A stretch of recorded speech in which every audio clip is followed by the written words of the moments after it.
สูตรเด็ดเคล็ดอร่อยกับผลิตภัณฑ์ชาวเกาะ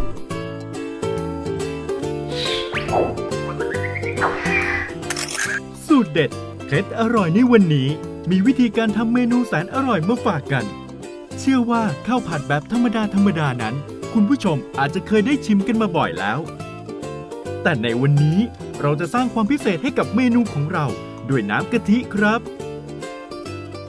ไปติดตามกันเลยว่าสูตรเด็ดของข้าวผัดกุ้งเครื่องแกงสดนั้นจะมีวิธีการทำอย่างไรเริ่มต้นนั้นเราต้องผัดไข่กับเครื่องแกงสดก่อนนะครับอย่างข่า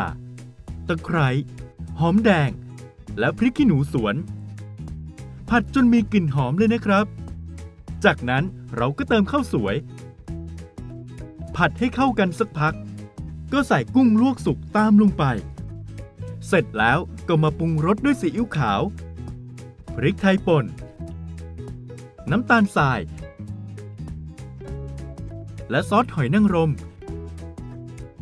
ผัดให้เครื่องปรุงของเราเข้ากันกับข้าวเลยนะครับเรามาถึงขั้นตอนสุดท้ายก็ใส่ใบมะกรูดพริกชี้ฟ้าแดงใบโหระพาและกะทิน้ำสำเร็จรูป